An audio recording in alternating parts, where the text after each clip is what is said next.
So we're going to begin now with Greg's story from Dale Carnegie to talk about presentations. Dale Carnegie does, can I have your attention? Presentations in English and in Japanese to help your business presentation skills, whether it's giving talking about your business plan or talking in your company. So please, please pay attention to all the tips and his advice because it really helps you in your oral presentation. I do want to say the judges had their scores and they had like the top 5 teams, and after the oral presentation it can all flip again. So your business plan counts for 60% and the oral presentation 40%, so it's a lot. So take tips. There's a lot of people who are not here today for various reasons, so make sure you discuss this with your team. We'll be putting the PowerPoint up on the Kenja room after this, but if you want to take an extra book for your teammates, please do that as well. So pay attention, and I will turn it over to the fabulous Dr. Story. Thank you very much, Betsy. Well, congratulations on getting your documents submitted. As Betsy mentioned, that's only part of the way through, isn't it? If you've got 40% out there, that's huge. As I recall, the judges tell me that the margins are micro thin on the business plans. It's not like there's a massive gap between the first, second, third, fourth, fifth business plans. And as mentioned, the oral can completely flip that. 40% is a huge amount of points to have there. So here's the issue. What's going to be different about what you do and your presentation that's going to make sure that your team gets to that number 1 position? And I suppose after so many months of hard effort, you would like to get something back at the end in terms of recognition and some of the prizes. And if you certainly are feeling exhausted from the process of getting your documents submitted, trust me, by the time you get to the evening the award ceremonies are on, you'll be pumped up. You will want to win something. It's a very exciting evening. I've been to I don't know how many of these. You'll find that your emotions will really be driving. But don't get to that point and leave points on the table because you didn't do a good enough job on your presentation. So try and get the most as you can from this. I've got a special web page for you on our site for JMEC you can go to. You can see this video presentation. You can see PowerPoint, how to do PowerPoint. There's a Japanese version. There's an English version. So you're not just limited to those who are in the room today. If people are not here, they can go and watch those presentations, look at the PowerPoint, and be on track with that. This presentation is actually a full-day program, Successful Public Speaking, but we don't have a full day. We're going to do part of it today, and we're going to spend a lot of time in practice, later. Hence there are no tables, so we can move the chairs around and get into threes and be in triads for the latter part of the day. So we'll begin.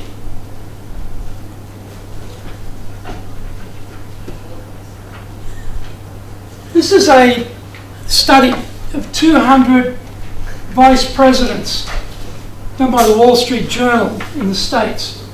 And like all of us in business, we hear a lot of presentations.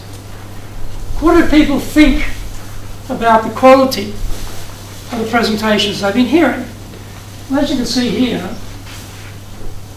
about 40%, so this is, you can leave that on, leave that on. 40% are boring. About 44% said, makes me sleepy. Only a very small number said, hey, these are stimulating. Now you could look at this 2 ways. You can say, oh, it's impossible to be a great presenter. Or you can say, well, you know, with some training, with a bit of effort, I could be in this top 3% in my business field, in my profession, as a professional, who are excellent. When I look at that graph, I say the barrier to entry is pretty low. Most people are hopeless because they don't train, they don't invest any effort, they don't understand the importance of this. Through JMEC, you have the opportunity to hone different business skills through the program. This is the one skill that transcends all industries, transcends all professions, transcends all genders, age groups, ethnic backgrounds, the works. You're either good or you're in the boring and sleepy category. And the majority of presentations you probably see in your business career now where you're working are probably in the boring and sleepy category. You don't have to be there. So, today, let's get out of this group of boring and sleepy and get into the stimulated group. So the program objectives, a professional presentation delivered with confidence. Confidence comes from skill, comes from knowledge, comes from practice. They're the three things we're going to concentrate on today. Understand the purpose and the structure for the presentations. Now you have an oral presentation of your business plan. That is one purpose. But in business you have many different purposes. So I'm going to cover from a broad business perspective, but then talk about the oral component. So you get both categories covered. We're going to practice some techniques for a dynamic opening and closing. First impression, last impression. Both are critical. We teach high impact presentation skills. When I ask the participants, how long does it take you to form an impression of someone you meet for the first time? They give me a number. How about in this audience, how many seconds does it take you to form an impression of somebody who you meet for the first time? Give me a number. What have you got? 3 seconds. 3, yep. 5. 5, yep. Everyone else is sleepy because it's Saturday. 3, 5. Is that very long? No. Are we slow to unwind that first impression? We are, aren't we? We make a very rapid first impression judgment and we're very, very slow to unwind it. So what does that tell you? If you're a presenter, those first 3, 5 seconds are going to be critical with your audience. And they are slow to change a first impression if it's a negative one. So we can't leave that to chance, can we? We've got to really design that, make sure it works for us. And the last thing we remember is the last impression we have. So we don't leave that to chance either. So we're going to use evidence to convey credibility and reduce fear. When you have a viewpoint, which you have, you've come up with a judgment about a business and what they need to do. You have a viewpoint on that. You've assembled evidence to back up that view. You are confident in your viewpoint because you've done the work. You spent months researching this. When you get to the presentation, you've got to take that confidence, overcome fear you might have of standing in front of people, and project the ideas through evidence to convince the audience this is what you should do. This is what you should believe. And we'll practice that a little bit later. So we're going to plan appropriate visuals and effectively lead the Q&A. When you are standing here, like I'm doing now, and I'm presenting, generally speaking, you are in 100% control of the audience. However, as soon as you say, now we move to Q&A, who has the first question? If you don't know what you're doing as a professional, you are out of control. And now the random chance of questions, the random chance of who's in the room takes over and drives where we go next. If you don't know what you're doing. Now be that for JMEC or be that for in your business career, you never want to be out of control. You need to control what's going on, and we're going to teach you, I'm going to teach you today how to do that. So here are some reasons for being competent as a business professional. And I'm sure you look at this list. You feel in your profession that you're competent in your work, but if you stand up and you blow it, maybe your level of professional competency in the image of your audience goes down, so your professionalism is questioned. You don't want that to happen. Right? Described as assertive. Assertive doesn't mean aggressive. It means confident and able to put forward an opinion to lead people, to guide people. Viewed as risk takers, standing up in front of people is a risk. Giving a presentation to an audience is a risk. You're able to put yourself out there. Most people don't want to do that.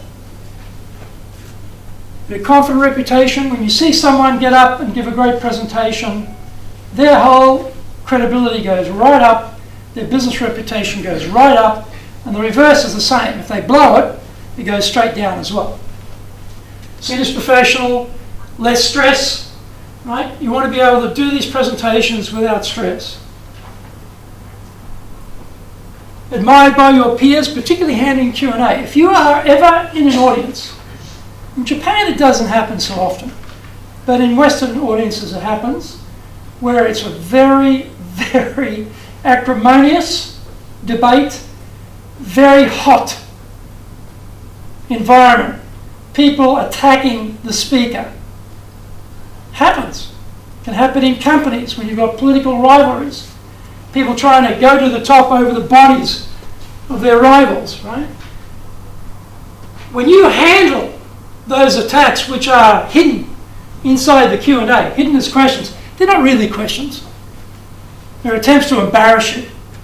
When you can handle those, everybody else goes, wow, I wish I could do that. Or when they say also, man, I'm glad I'm not up there being attacked like that. I couldn't deal with it.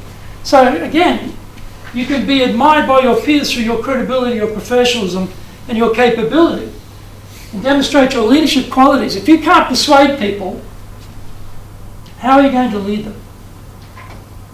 If you can't stand up here in front of people and talk to them, how are you going to lead them? Sit across the table from your team, how are you going to lead them?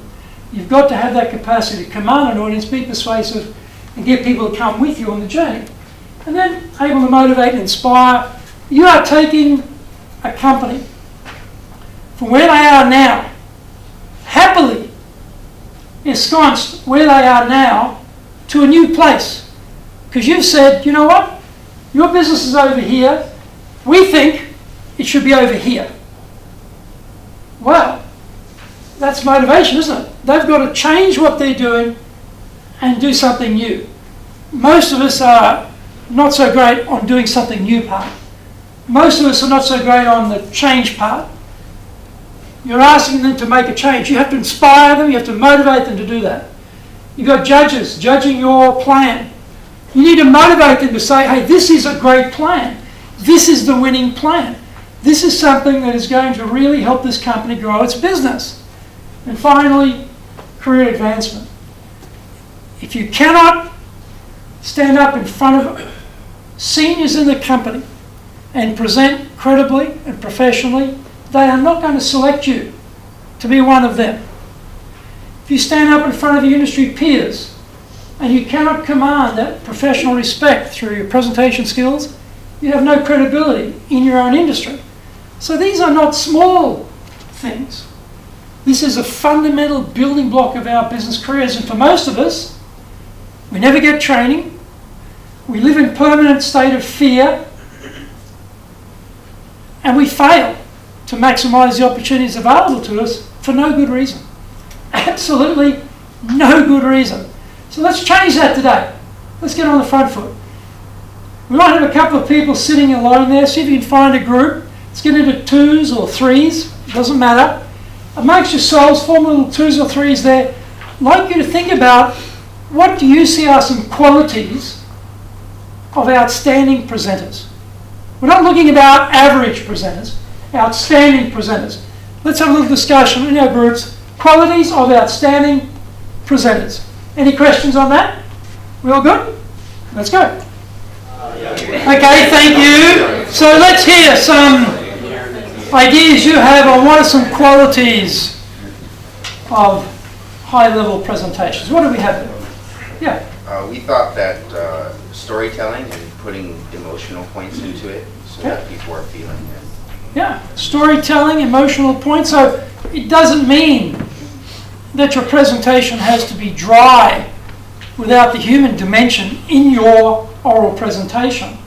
And telling a story about that client company or about their rivals or about their industry adds colour, for the judges, for the audience. Yeah, what else do we have?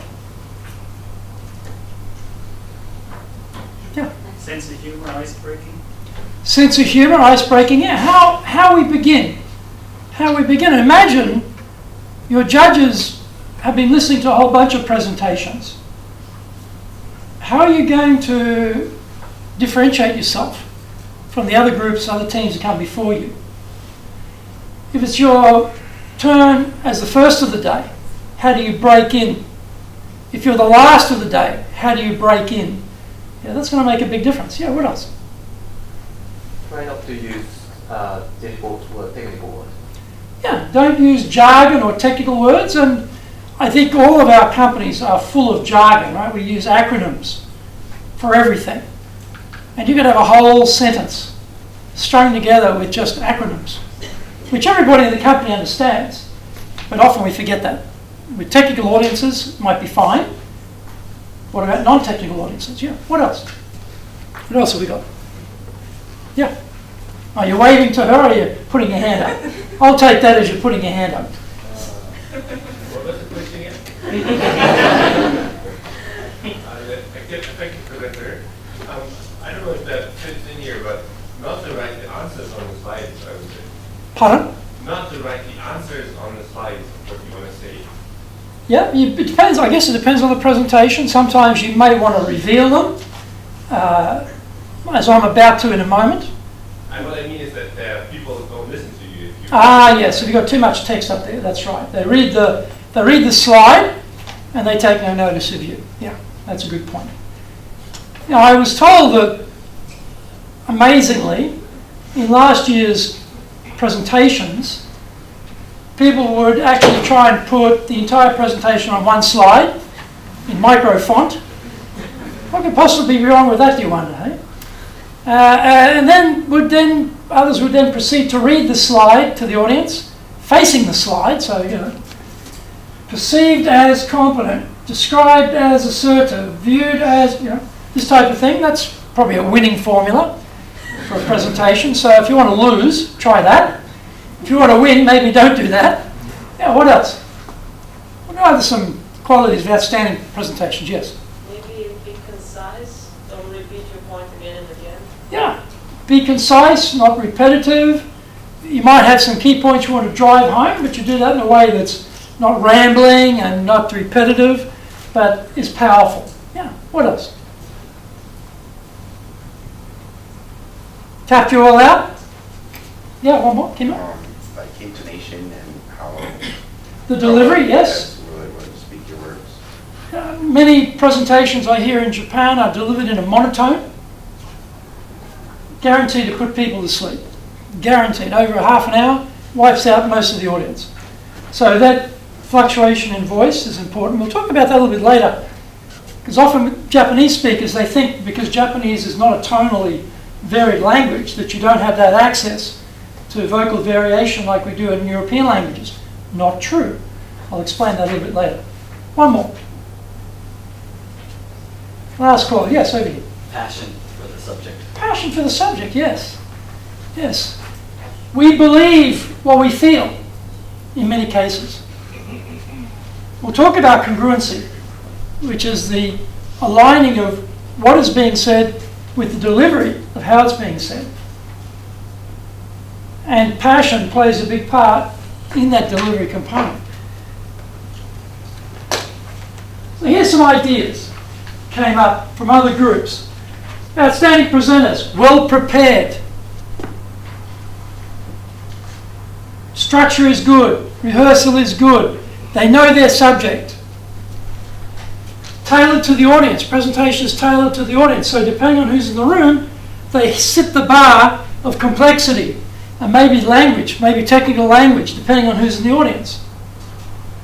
Speak at a good tempo, so it's not that monotone, very slow, ups and downs, speed, control, fast, slow, variation, these types of things. The presentation is not memorized. It's a nightmare to try and memorize a presentation. Don't need to do it. There's no necessity to even try that. And you certainly shouldn't be trying that for your oral. You have your key points, talk to your points. The message is supported by evidence. You must have critical amounts of evidence in your document. Pull that out for your presentation and hit the high notes all the way along. Passionate and eager to share. You mentioned about passion before. That's right. They want to share with the company. You spend a lot of time researching this. You want to share it with the judges because you want to win. Use personal stories to make points more compelling. That's right. Storytelling is very powerful. It grabs our attention, brings us deep into the subject fast. Use movement to engage the audience. Could be the slide change. Like I'm using movement a little bit. I'm going forward and back a little bit, so rather than being stuck in the one spot. I'm not pacing up and down so much, which can be very distracting, but I'm moving a little bit to come close to you, then back off a little bit. I haven't got much space here. Just trying to use a little bit of that space to have some projection to you as my audience. Deliver powerful opening and closings. Just that first 3-5 seconds, last few seconds, very critical. The words and gestures are congruent. We'll talk about that in a moment. So what we say, how we say it, and the content must align. Display confidence. Even if you're not feeling confident, even if actually you're feeling terrified, don't show it. If you make a mistake, don't show it. If you say the wrong thing out of order, don't mention it. Right? If it gets a bit garbled, don't worry about it. Keep going. This is very, very important because your confidence will sell. And only you know what the order is. Only you know there was a mistake. So don't show that to your audience. And finally, appear relaxed and sincere. Relaxed because they have the professionals and the knowledge, they've rehearsed, they have that passion to share, and they're sincere and honest with their audience. So there's some features of outstanding presentations, and these are some things we'll be looking to develop in our own professional career. Now this skill, attitude, knowledge triangle is very interesting. Particularly in technical professions, accountancy, medicine, law, architecture, engineering. Huge bias on professional knowledge. To the point that people delude themselves that this is enough. If I'm a professional with deep knowledge, I don't have to, I don't have to have the skill of a professional presenter. I don't have to have the attitude to care about my audience. If I turn up with a lot of really great information, that's good enough. Well, it's not good enough. And this is the big mistake, particularly people in those professions make. They think that what they're doing works. It doesn't work. And I'll talk about why it doesn't work in a moment. But when we do a study of this, they found that for people to be successful, 15% of their success was coming out of their degree of knowledge of their subject. But 85% was coming out of their skill set and their attitude. 85%. So relying just on your professional knowledge of your industry or your subject is not going to cut it in your career. So we have to really make sure the skill we have in our business and our attitude are right up there. And of course we need the knowledge, but we can't be a crutch. We can't rely just on that. So this is a very often misquoted set of statistics. Dr. Albert Moravian from UCLA in California did a study in the 1960s, and he came up with these percentages that people formed a strong impression of the speaker through how they're dressed, how they look, 55%. 38% was through the vocal range, okay, how they spoke, but only 7% based on what they actually said, the actual content.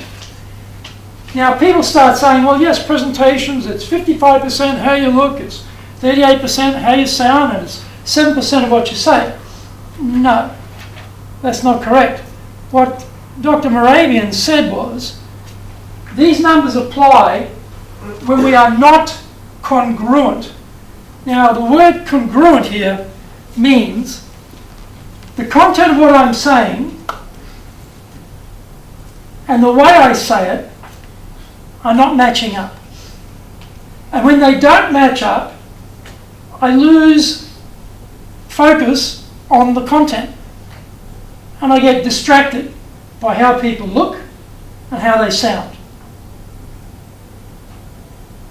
If you are in that group of people who thinks that knowledge is critical, and because you have professional, deep knowledge, that's enough, well, you are only going to, at max, capture 7% of the audience.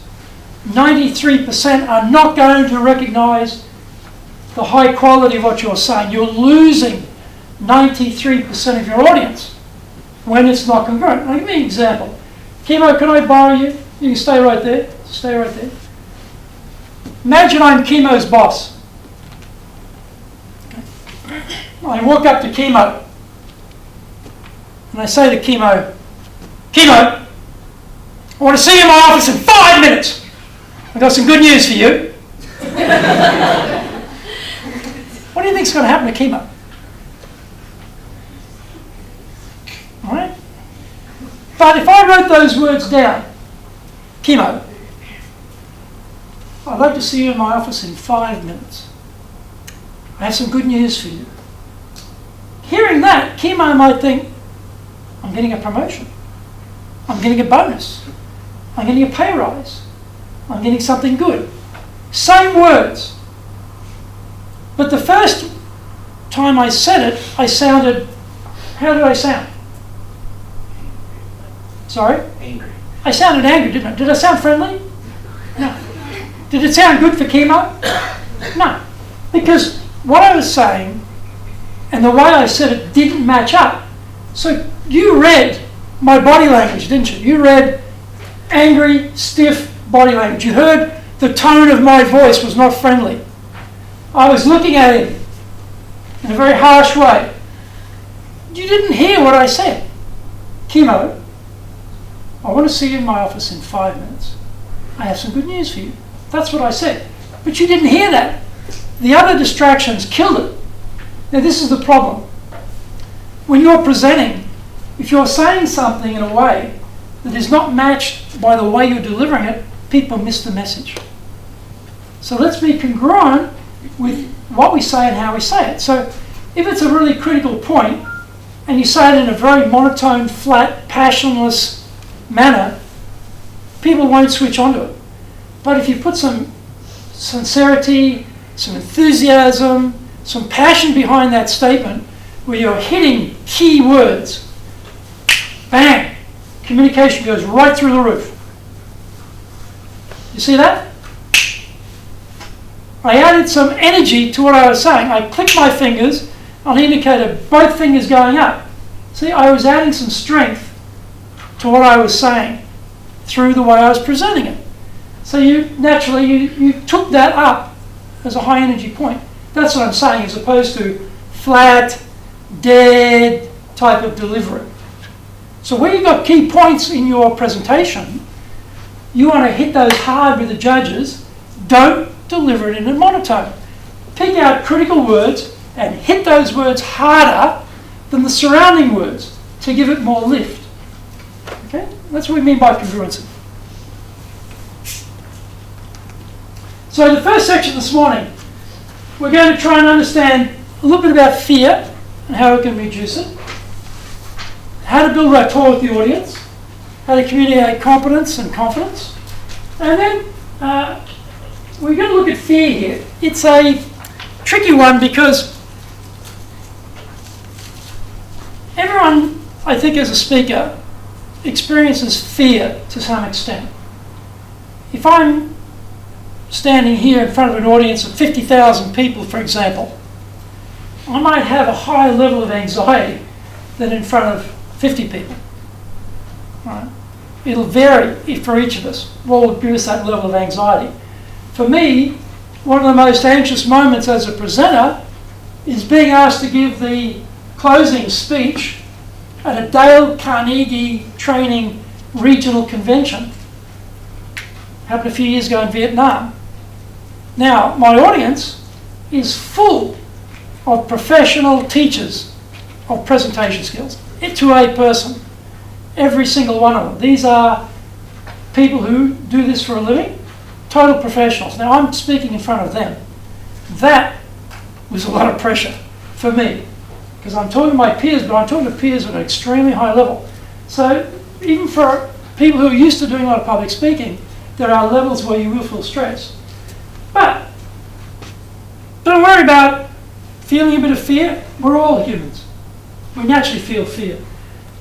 That flight or fight energy can be used as a presenter to get your point across, the passion behind the words. It doesn't have to be negative. You can channel that energy. You can channel that energy into your audience. A sign that you're conscientious, taking this seriously. Probably the worst presentation I attended was a number of years ago. Very well-known American guy. I'd known his name. He's a very prominent sort of guy. He was a speaker at an event. I went full of hope and promise. I was flabbergasted. I was absolutely flabbergasted. I was just amazed. He gave a presentation with no enthusiasm whatsoever. It was like he had agreed to do this for somebody as a favour, but had no interest in the audience, no interest in the subject for his audience. Oh, it was painful.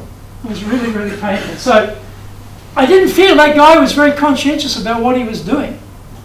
So sometimes that fear drives us to prepare very well, drives us to try harder. Signifies you want to make a good impression. Well, because you're taking it very seriously. You're doing your best. You're putting yourself out of your comfort zone. And for most of us, we don't ever come out of our comfort zone. But when you're a speaker, you have to come out. And that's where the fear comes in. It shows you're committed and you care about the outcome. So this, again, you're invested. That feeling of fear shows you're invested. Now, one of the ways we can overcome the fear, and it might be a bit hard to read this, you might try it in your manuals, it might be a bit easier to read. Have a look in your manuals on page, where are we? Page, looks like it's page, what is that? Page 16, or is it 16 or 1.6? 1.6. Might be a little easier to read it. In the middle, we have preparation. And this is the critical part about overcoming fear, being fully prepared. And how do we prepare? We assess our audience. So, in your case, you have a judging panel as your audience for one presentation. You have company executives as another audience for your presentation. So you know who those audiences are. If you're giving a public presentation, you're asked to speak, you need to ask some questions. Who will be there? What's the gender ratio, male, female? What's the age group? What's their professional background? What industries are they from? What level of expertise do they have? You want to know all that stuff as part of your assessment. That'll help you to know how to target what you want to convey. Then we go to the purpose and structure. We'll talk about this a bit later. What's the purpose of this particular talk? That will define how you structure the talk. So you need to be very clear on what is the purpose. And then I can't even read this one. It's this projector from Temple is so ancient, but it says opening and closing, yeah. And again, we said that before. First impression, last impression. Your content, key points and evidence. Key point, evidence. Key point, evidence. That structure is very, very critical. And then practice. Now, it's such an obvious thing. It's such an obvious thing. But people forget to practice. See it all the time.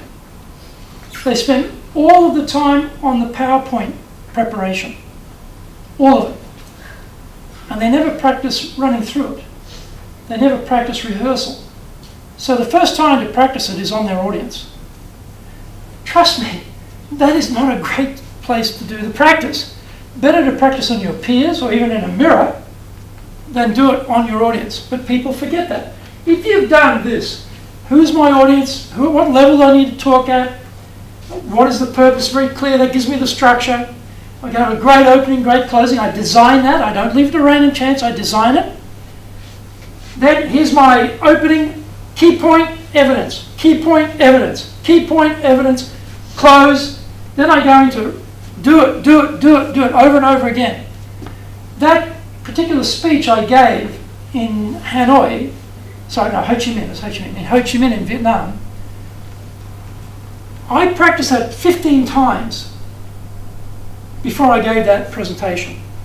The night before in my hotel, in hotels, if you turn the lights out, the windows become like a mirror and you can see yourself.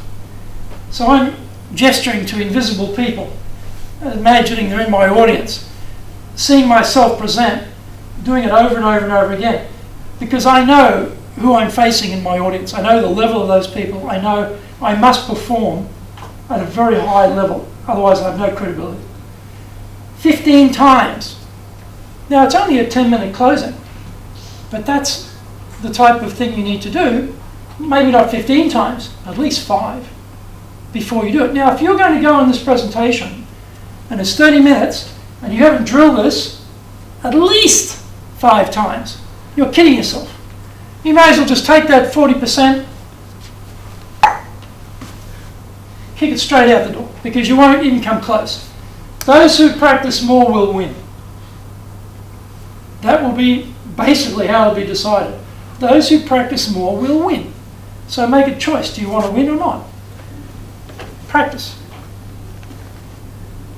So when we talk about preparing, so who is my audience? Purpose, open, major points, closing. This is the basic structure, your analysis. My audience is the company executives, the judges. My purpose is to convince them. I'm going to open with something to break through all the clutter of the day before they get to me. Here are the key points. I've only got half an hour. I can't do everything. Pick out the gems. Where's my evidence to back up these ideas I'm suggesting they adopt? And how do I finish in a way that resonates with the judges and they remember it? Okay. So what knowledge do they have? Well, the company you're talking to will have infinitely great knowledge. Not total knowledge. You may have found things they don't know about, because you may have looked at things in a way they hadn't considered.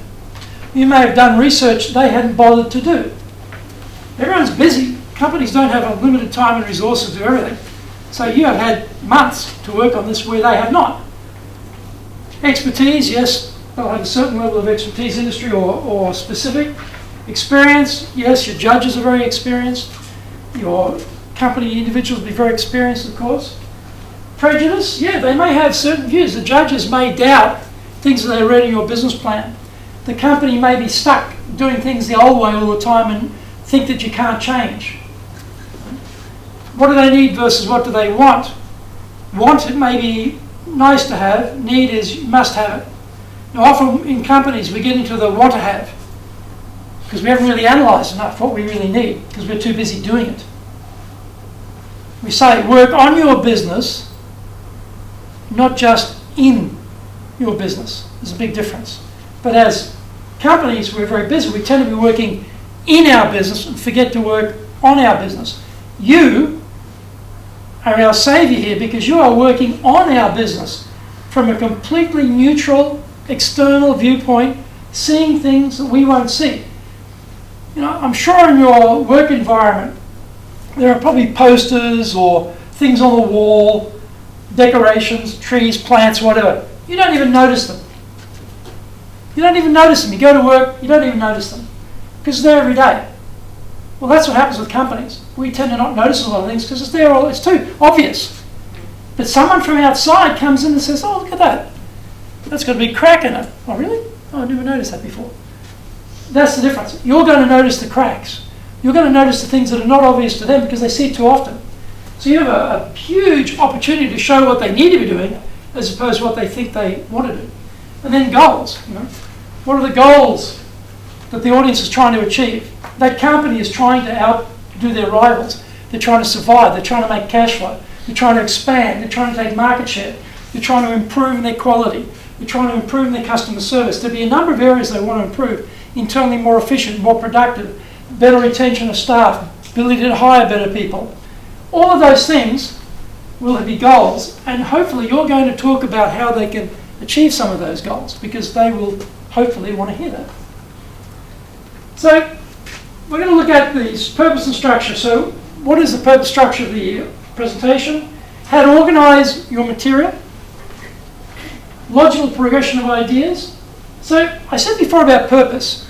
Now in this particular case, because you're talking to that company, you're talking to judges, you really want to be up here, convince, persuade. That's your objective. Follow our plan. Take our suggestions. Do what we recommend. That's your objective. But in other cases in your professional life, your presentations may just be to inform. Maybe to update on progress on a project. It might be to update on what's happening in the marketing. Could be anything like that. It may not be to persuade, it might be just to inform. Or it might be to motivate. You might be having an internal meeting. First half of the financial year's run through, you've got 6 months to go. You need to motivate your team. Push hard over the last 6 months. Different type of talk. Or it might be to entertain. In some cases, your audience are not looking for anything particularly more than being entertained. It might be very humorous, might be a lot of storytelling in it, may not have a lot of factual data and information, but that's a particular type of audience that you need to think about. So which purpose is relevant for your audience? Understand that first, and that will help you in your structure. So again, this is a very simple structure. Opening, okay, the content, the points you're going to make, your evidence, back it up, and your closing. Sounds very simple, but it's got to be very concise, got to be very fluent in delivery, it's got to be very powerful, it's got to be very passionate in your delivery to make it work. So planning the presentation, the opening is going to grab attention, evidence, persuade, closing is going to connect and leave a lasting impression. So let's look at that. So in a moment, I'm going to ask you to start designing a presentation, which you're going to give to each other in a very short period of time. We'll start that. Now the topic today for you as presenters will be the key things I have learned from doing JMEC. That's your topic today. You're going to present on that topic 2 minutes to each other. The key things I have learned from doing JMEC. That's your topic. So, how will you open that presentation? Here are some ideas. One would be something that's rather surprising. Something that an audience would not expect.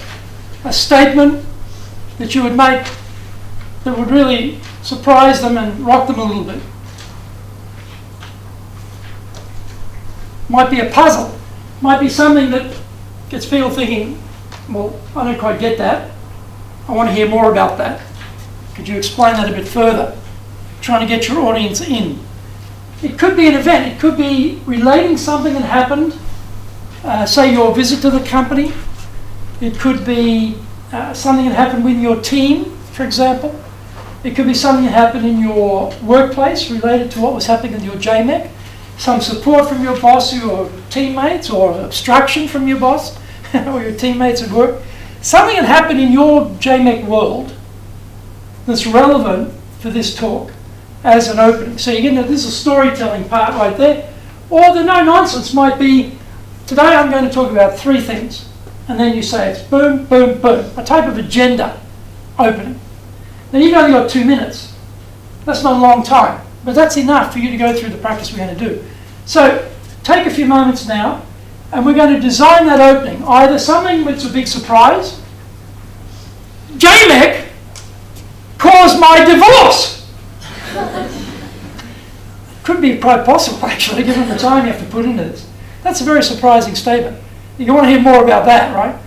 My wife left me because of JMEC. My husband left me because of JMEC. Or whatever it might be, A puzzle, something that is going to grab our attention.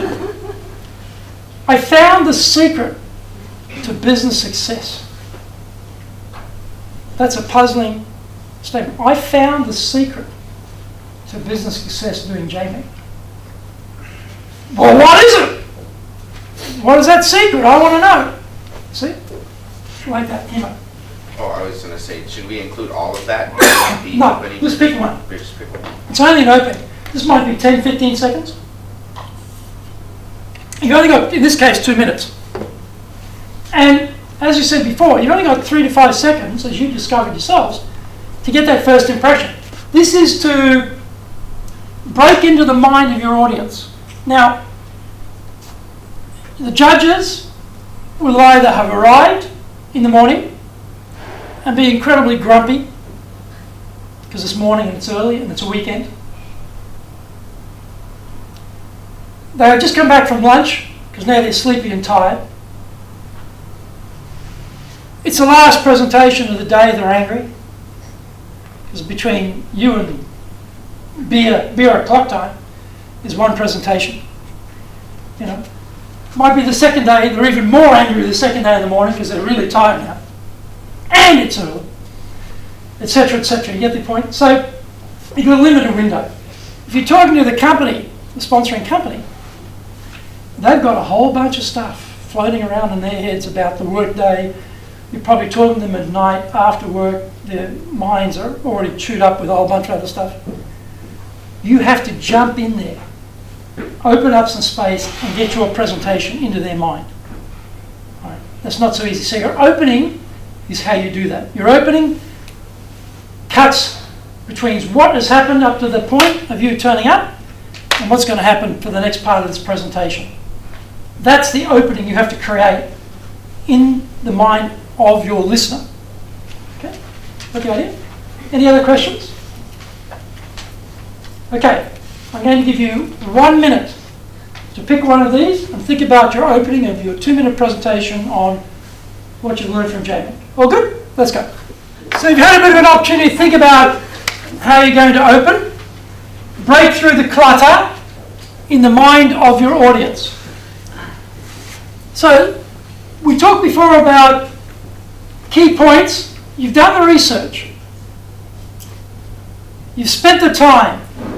You've come up with things in your document which are the key points of what you've found. And I'm hoping that attached to those statements are points of evidence to back it up. So when you get to your actual presentation, we say evidence defeats doubt. Your audience doubts what you say. The judges will doubt what you say. The company will doubt what you say unless there is evidence to support your statement. Because this product had huge market share in England, we expect it to have the same market share in Japan. Oh yeah? Really? Well, that's a statement. Where's your evidence to back that up? A statement by itself, very weak. You need to have that concrete evidence. So what sort of evidence can we draw on? An evidence, depending on what it might be in terms of your product or service, it could be a demonstration. It could be something that you can actually show how it works as part of your evidence. See, this works in Japan. You can show it. It could be some examples you give of where it's worked elsewhere or where it's been successful elsewhere, in Japan, for example. It could be some hard facts, right? Some things you've found through your market research that support the point that you're making. Could be an exhibit, you know, it could be something like this. You hold it up, you can show it to people, you know, they can see it. One of the groups I was mentoring had a very exciting product. It was pumps. Pumps. Think about that, pumps. Pumps that go in machinery, that particularly in the food processing industry. Now they brought in micro pumps this big, and they brought in very large pumps, weighed about 10 kilograms. They were huge. So for the judges, they had a line up on the table of this sort of array of different sized pumps. Now pumps, I don't know about you, I don't get too excited about pumps normally, but it was quite fascinating actually. They had the physical pump there, these big ones and these tiny ones, to give the judges an idea that this was the product we're talking about here as an exhibit. It worked very effectively. Analogies. Analogies are where you talk about two different things which are not connected, but you draw them together for impact. for example, I could draw an analogy. Public speaking is like flying a light plane. When you go and get your pilot's license flying a light plane, you very rapidly discover the most critical points in the flight are the takeoff, just like in public speaking, we talked about the opening, and then the landing, the close, the final impression. So, for public speaking, like flying, the beginning and the ending are critical points in the success of that endeavour. So I've taken public speaking and flying a light aircraft, two totally unrelated things, and I've brought them together by way of an analogy to give you an idea about a particular point I want to make about openings and closings in your speaking. Testimonials. Now this again, if you go to our website, you'll see Warren Buffett. Everyone heard of Warren Buffett? Just had the big gathering in the States for his company. Very famous businessman. He's a big fan of Dale Carnegie. He's a graduate of Dale Carnegie. There's numerous videos of him saying how great we are. That's a fantastic testimonial for us. It's on our website. So in your presentation, you might be quoting experts, you might be quoting thought leaders, industry leaders, well-known personalities who support the view that you're putting forward. So that would be a testimonial you could use. Or it could be statistics. You've gone and looked at the official documents, the statistics, drawn out the key data, and then you put that data together in a graphic form or a particular way of expressing it to an audience that's very effective. Like I had before, I talked about skill, attitude, and knowledge, and I put some percentages to those. 85% skill and attitude, 15% knowledge. Right? So I'm using statistics there to justify that point I'm making as a way of evidence on what the research showed. So that's some things you can think about when we talk about evidence. It doesn't have to just be what you say, you may be able to show things. So we get to our closing, but before that, think about the points you're going to make. Okay, you've only got 2 minutes, so you're probably only going to get through 3-4 major points maximum. Before we design the closing though, I want you to pick out some of those key points you're going to make in that 2-minute talk. All right, just bullet points. Don't write a big sentence, just bullet points, and then we'll talk to those bullet points. Okay, so think about the key points. What are the things you learned through JMEC? What are some key points? Who's got the first question? We all good on that? We've designed the opening. Now we're going to think about what the key points are, then we'll design the closing. All good? Okay, let's go. Okay, let's move on so we can get some practice in. Now, let's design the close. So, we're using an acronym here, CLOSE for close, but the close could be a challenge to the audience. It could be something like, join JMEC yourself and grow your business career. This is what my colleagues and I found, and I hope you can find the same thing. So you challenge them to join, and join the next group of JMEC aspirants, for example. It could be to loop back to your main purpose. Your main purpose may have been, this is really a journey, very unusual journey, something unique in our business careers, doesn't come up very often. Really grow through this experience. So you come back to what might be your key message you want to get across. Might be inspiration or benefit. It could be learn how to step up inside your own company by having a bigger perspective on the business than just being in a narrow division or unit where you're working. Now you can step back and see the big picture. It might be just a summary that's very succinct. The key points were A, B, C. That's it. Right? Or you might exaggerate and dramatize it. You're only going to get one chance to do JMEC.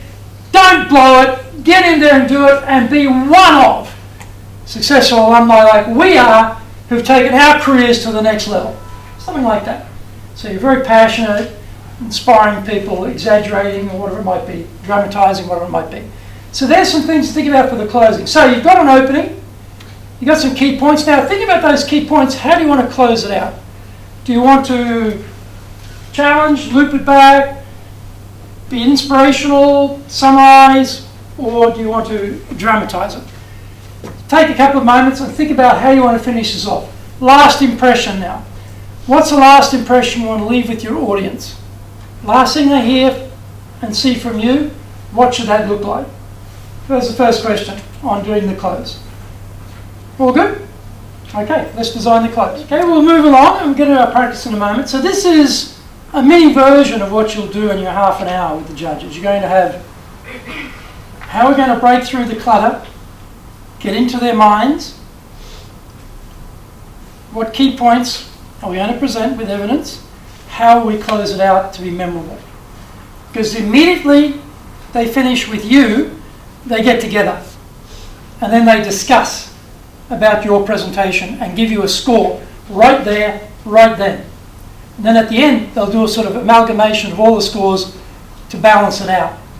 So that last impression before they walk out the door to start judging you is going to be very critical to how they're going to give you a point score. So don't want to miss that. Now I'll talk a little bit about visuals. I'm not going to talk a great deal about it because I'll explain in a moment. There's a whole video on this, but visuals can be PowerPoint, can be flip charts, can be whiteboards, can be pumps. It could be any number of things depending on the product or service that you're talking about. And try and make them interesting. And I'll talk a little bit about Q&A in a minute as well. But probably the easiest thing, given the time we've got, is if you go to this address, okay? This will come out on the slides that Betsy's going to send you, but it's japan.dalecarnegie.com/JMEC/. On that page are Japanese versions and English versions of an hour-long presentation with slide deck, narration on how to do PowerPoint. Now, amazingly, last year, despite having 6 people in a group, this group obviously didn't bother to look at the video. They were putting up every slide a yellow background with white font. Now you'd have to ask yourself, what sort of suicidal, extreme tendencies JMEC had driven that group to kill themselves off at the final stage and snatch defeat from the jaws of victory by doing that to themselves. It's not rocket science, but simple things like colour, dark font, dark background, light font. Things like limited number of things on a page. Many pages, fine, but not everything on the one page. Not having 9 graphs on one page. Have 1 graph on one page. Simple things like this. This 1 hour video, either Japanese version or English version, goes through all of this in detail and takes you through what you need to do. These are simple things. Don't do it the hard way. All right, so I'll leave you to look at that. And there's also an earlier video of this presentation on that site as well. So if you want to review the things I'm talking about today, you'll see that. And I may get this video up before you go to judgment. Judging will be held, how far away is it? At Wesley Center? No, when? Oh, the 28th and 29th. Oh, so there's still some time. You've got time to practice it. Okay. Well, it'll be up. It'll be up before that, and I'll get it stuck up on this side as well. But the one that's there is basically pretty much the same content. All right. So have a look at that. So when we talk about Q&A, Q&A is an opportunity for you to drive home parts of your message in more detail. You don't have much time, half an hour, going to cover quite a bit. As a question pops up, that gives you a chance to really go after it. And hopefully, my recommendation is you have a limited number of people presenting. Pick your best presenters. If you want to be democratic and give everybody a shot, that's fine, but you better be good. Because you're going to be up against a team who put their best people up, and the judges only have to concentrate on them. Might just be one person, might be two people, might be three, but you start getting more than that, it really has to be managed well. And the key message there has got to be very clear in the group. Who's going to answer what? So when you're sitting there, arrange your seats so that as the people are presenting, you can see the judges' faces. Watch them like a hawk. Watch them like a hawk. Watch how they react to different pieces of the presentation and start thinking, oh, is that going to flag a question? Is that going to flag some trouble? Before they ask it. When they ask it, there should be an MC in your group, someone who's directing traffic. That person will take the question, then they'll direct it to, Betsy will answer that part, Greg will answer that part, John will answer that part. You direct who will answer it. Beforehand, you've broken it up. You'll take this, I'll take this, you'll take this. You know what you're going to cover. You know who's going to answer what, so it's not a shambles. And in that little bit of phrasing of Greg will take that section, Greg has got a few seconds to get the brain working and think about the response as opposed to being caught short. So plan that. Questions give you a chance to clarify key messages. Don't miss that chance to clarify them. Chance to reinforce some key points. They may ask a certain question. It'll give you an opportunity to answer that, but also hit a couple of other strong points in addition to that. Politicians do that to some extent. Politicians don't usually answer the question at all, but they put up the points they want to talk about. Don't do that. Answer the question, but you can add other strong points to it. The questions will flag any things that haven't been clear enough in the document or clear enough in your presentation today that needs more work. Maybe they're not accepting your view. Get you a chance to interact with your audience, of course, but again, you control it. So when you start, how many minutes? They've got 30 minutes for questions, I think? Yes, 30. Okay, you say, the MC says, we have 30 minutes for questions. Who has the first question? You control the question time. Don't let the judges control it. You tell them, we have 30 minutes for questions. Who has the first question? Thank you. Next question. Thank you. Next question. You take control. You understand that? Don't stand there passively. You take control. Gets the time. Who has the last question? Be in control of the time. And provides opportunity to add extra evidence, as I said before. So, with your question time, I suggest that you stand. So you've got your MC, and you're all lined up there. And the MC can pass it off to you to answer the question. Then they can then move on to say who has the next question. Because they determine that question has now been answered. They say, okay, you've answered that question. We're done. Move on. Who has the next question? You with me? They are in control. Don't let the judges control it. You need to control it. Right. So, we have so much time for questions. Now, this applies to any presentation you're doing. If you don't nominate how much time we have, you run into this problem. You've got a very hostile audience, or you've got people in the audience who are hostile to you. They disagree entirely with what you're saying. They're attacking you. And then you say, well, I have to go now. It looks like you are a coward. It looks like you can't take it. It looks like you're running away. You don't know how to answer their questions. You're bailing out. You look weak. As opposed to, we have 10 minutes for questions. We have 15 minutes for questions. 5 minutes for questions. Last question. Thank you. Restate your close again and then leave. You look like you're in control. And you've told them how much time there is, so it's legitimate to say, time up, I've got to go. If you don't do that and you've got a hostile audience, you look weak and you look like you're escaping. Don't put yourself in that position. That won't happen with the judges. But in any other audience, it may happen.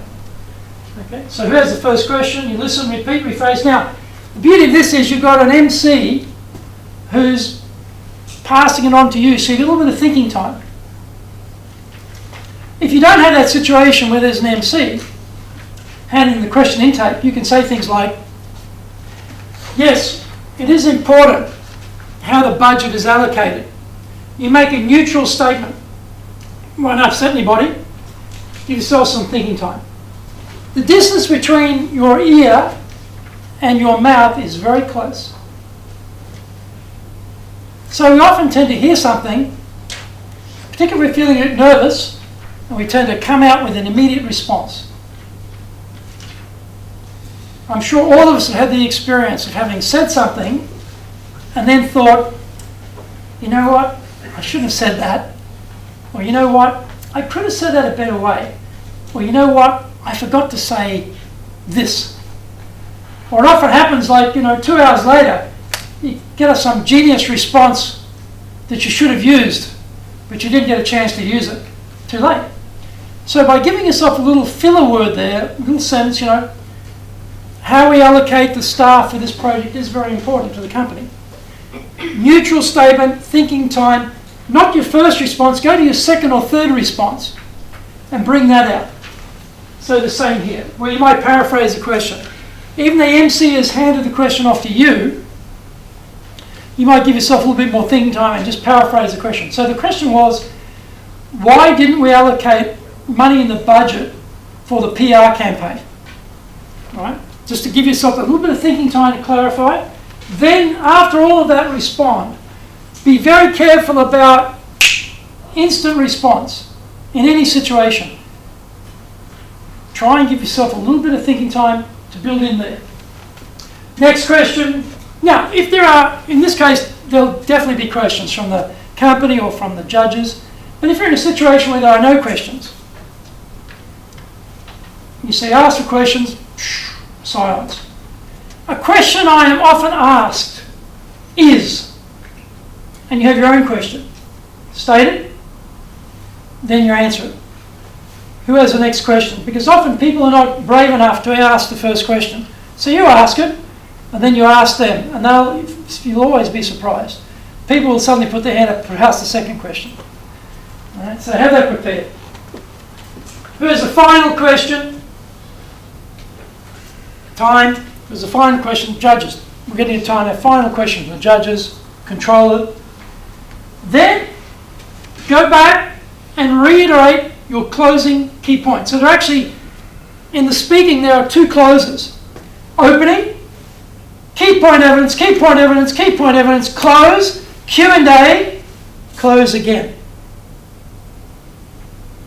The reason we do that is we stay in control. If you don't, the content of the last question determines the last impression. As you know, an audience can ask anything they like.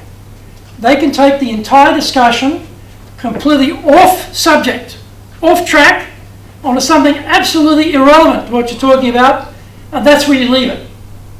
No, you stay in control. No matter what they say, no matter what they talk about, no matter where they take you, however tangential, at the end you bring it right back to the key point you want to make, and that is the last impression you leave your audience with. That is how you maintain control. It won't be an issue in this particular case for the judges. It probably won't be a case for the company. But in your presentations that you're doing as professionals, this definitely will happen. People will divert you. People will distract you. Bring it back. So there are two closes we need to have, right, when we design. In this case, for the 2 minutes we're going to do in a moment, we won't get that much time, but you just need one close. All right? Got the idea? You all good? So we are going to get into groups of 3 in a moment, triads. But just before that, I'm going to give you a moment or two just to reflect yourself. Here's how I'm going to open it. Here are the key points I'm going to make. Here's how I'm going to close it. And then we're going to get up and do that. Everyone good? Everyone clear? Everyone fine?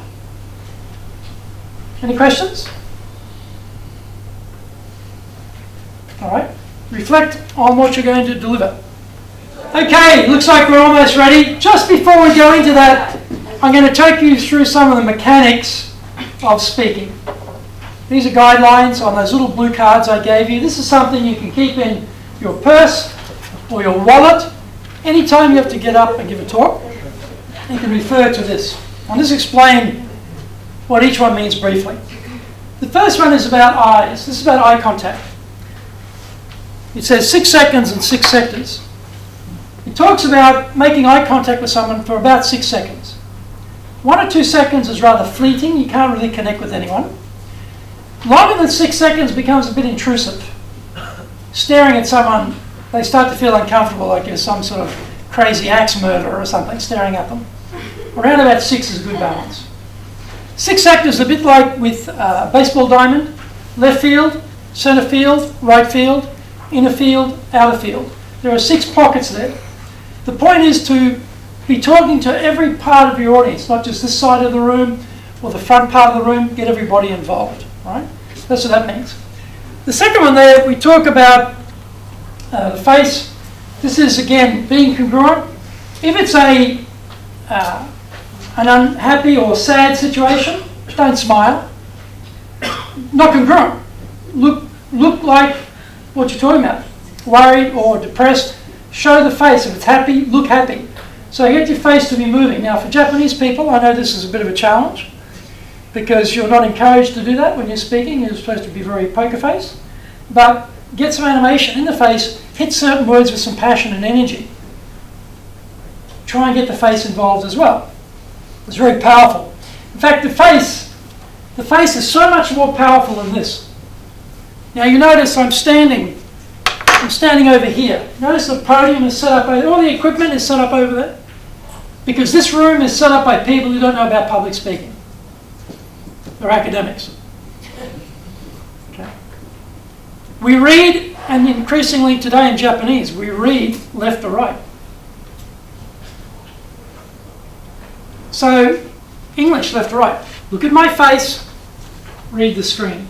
Look at my face, read the screen. Not concentrate on the screen, concentrate on me. And when your face is animated, it helps people to look. This is the screen. This is the key, most powerful, most persuasive screen you've got, your face. Your eyes and your facial expression, very, very powerful. Don't miss that. Next one there is our voice. I said before, Japanese, it's a monotone language.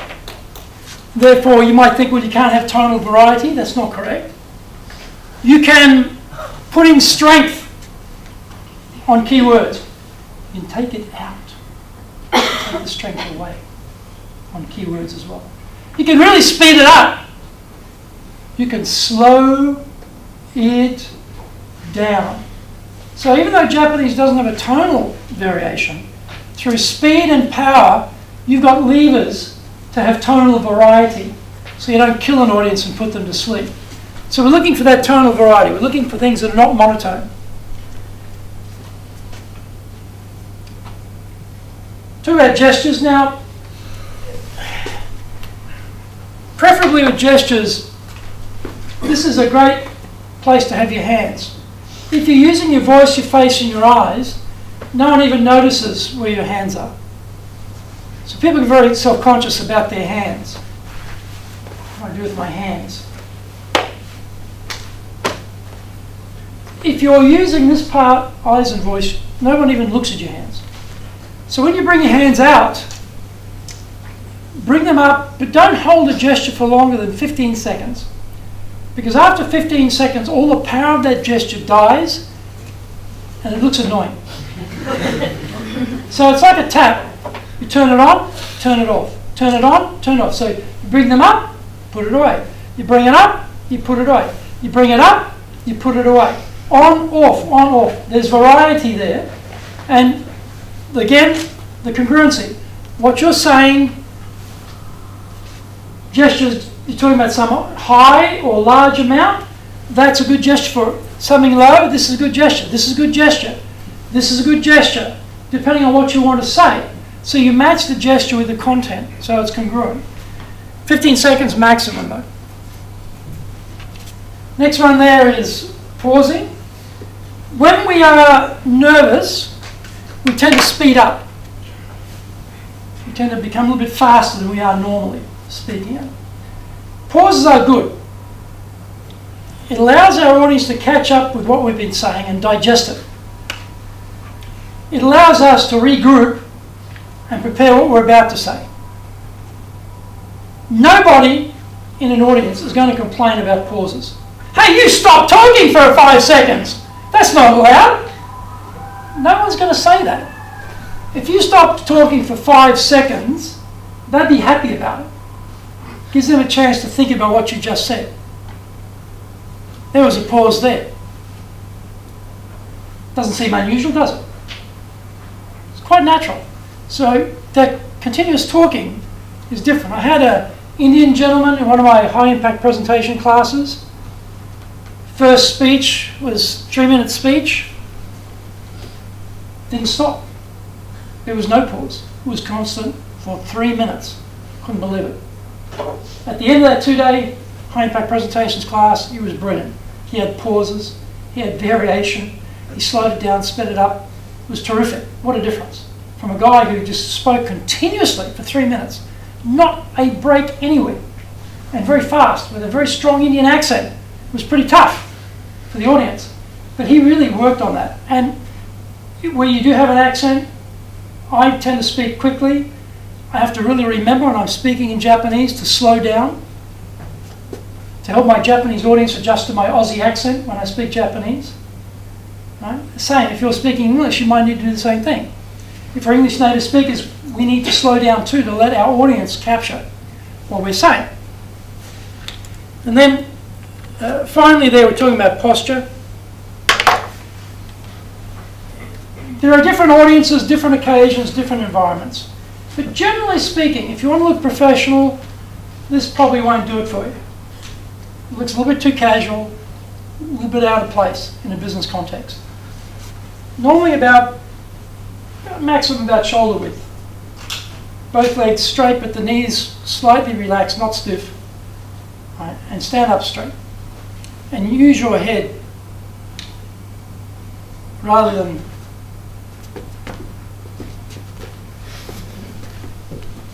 this to look at your audience.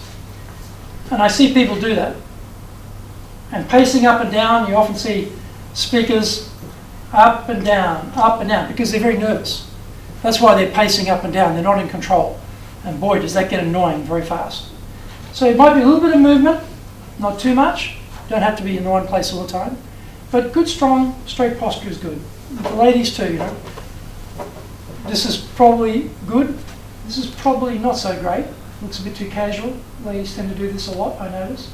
Probably don't want that one. This is probably all you need. This is probably all you need. Okay? There's some of the mechanics. So when we're doing this, we're going to give each other some feedback.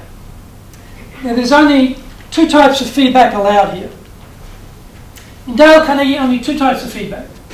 We're going to tell each other what we were doing was good. As the viewer of the presentation, what do we like about it we thought was good? Because sometimes we'll be doing something that's quite good, we're not even aware of it.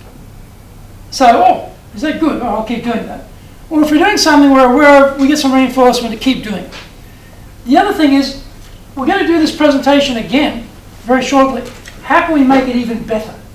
How can we improve it? How can we make it better? So good, better, good, better. No critique. No criticism. No whining. No arguing. No whinging. All right? Positive, positive, positive. Got the idea? Okay, who found this easier to do the 3rd time compared to the 1st time? That's rehearsal. That is practice. Working on the PowerPoint does not help you as much as doing this helps you when it comes to delivering it. And I said at the beginning, nothing in your hands. And people looked at me like, nothing in my hands? Impossible. But you did it because you had the content. You lived through this experience. You know what you're talking about. You don't need anything in your hand to read. It's all in your mind. You've lived through this experience. You've written this document. You've prepared your presentation. You know what is in there. There are certain things you're going to talk to. You know what they are. The PowerPoint can be an order setter for what's coming next. So you don't even have to remember it. As long as you don't put too much in each PowerPoint, let it roll itself out. So when you get to the case of delivering for the company and the judges, you don't need anything in your hands. Use your eyes to look at your audience. Use your hands to gesture to your audience. Get that face animation going. Connect with your audience. These are the things that will make you outstanding as a presenter. We have 7 minutes for questions. Who has the first question?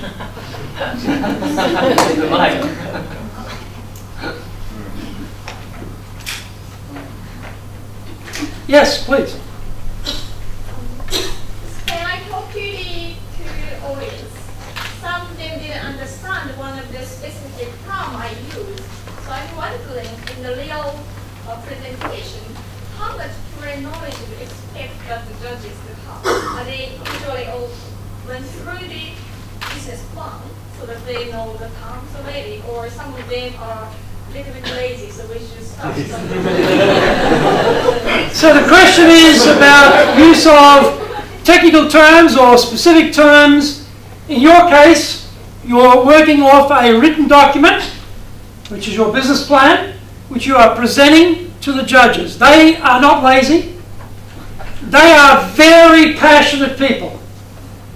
They are really passionate about ripping your business plan into tiny little shreds and finding every possible weakness in your argument and trashing everything you say. That's what they're passionate about, so trust me, they'll be looking for things to argue with you about.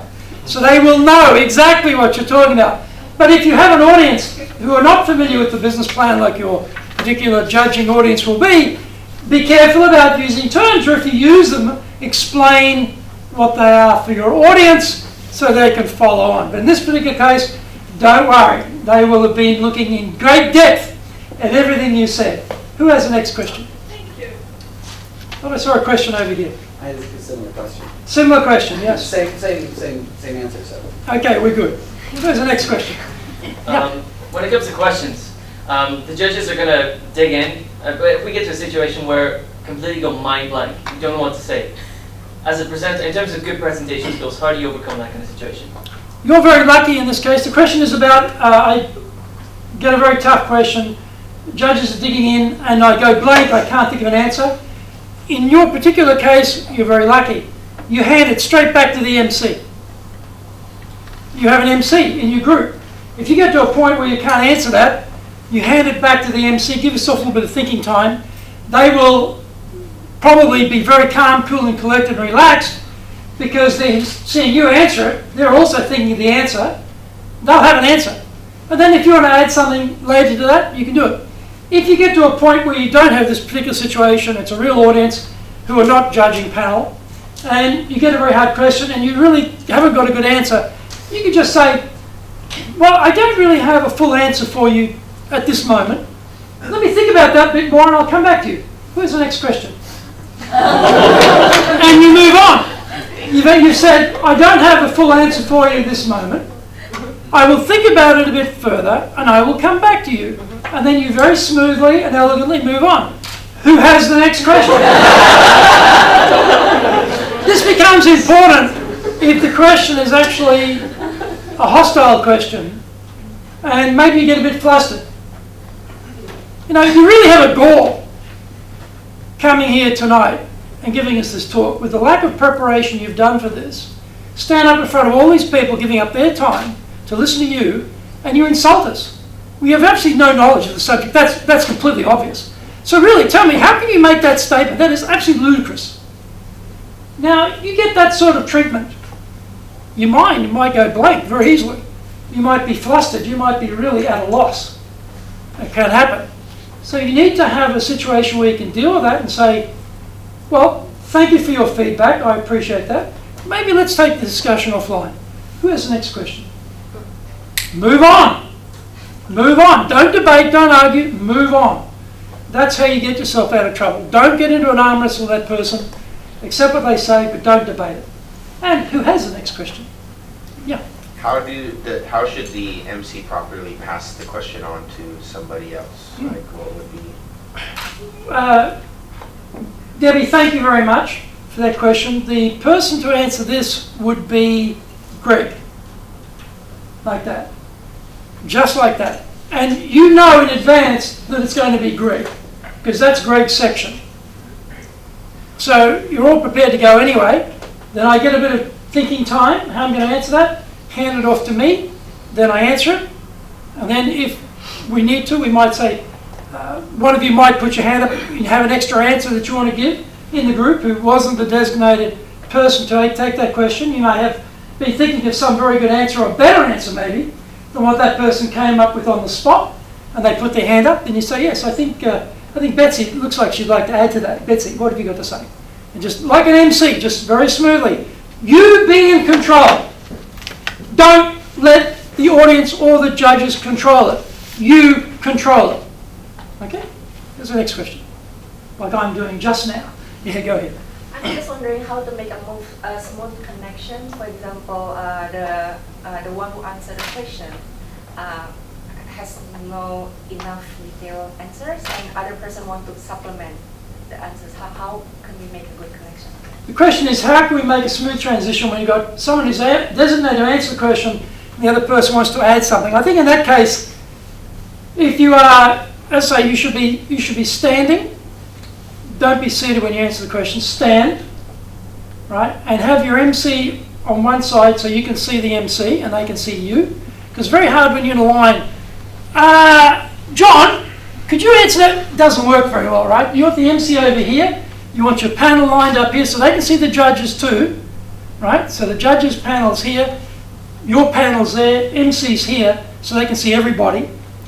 Then they hand it off, and then they'll notice that someone's just put their hand up within the group who wasn't designated to answer the question, indicates, I want to add something. Then they say, oh, okay, yes, Bill, you look like you want to add something, please go ahead. Just like that. And the MC is the controller. That way, there's no confusion. You can see, the MC's got to be able to see the judges, see their own panel. The panel's got to be able to see the judges and the MC. So you need to set the room up like that for question time.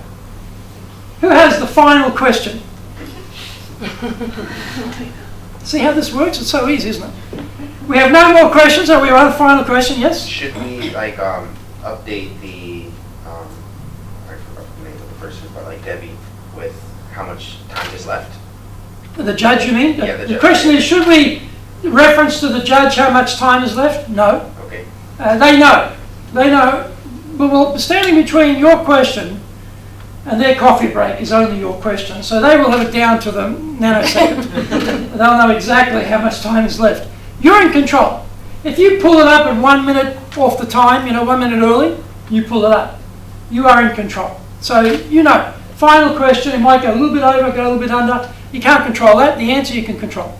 So you designate what happens. That way it goes very, very smoothly. Judges will appreciate it. Judges will appreciate someone holding them to time, making sure the whole exercise is run smoothly. We are at time. I wish you good luck. I will see you at the award ceremony. I hope that the reports I get back from the judges this year are referencing the video of how to do the PowerPoint so we don't have any crazy stuff on the PowerPoint. I hope that you do lots of rehearsal, as we've just done. Give yourselves good, better feedback. Make it a safe and positive environment for each other to aid each other to work through the rehearsal. Work out who's going to speak. Work out who will be the MC. Choreograph it, practice it, prepare it. Look forward to seeing you at the ceremony. Good luck. Thank you so much. As always, it was wonderful.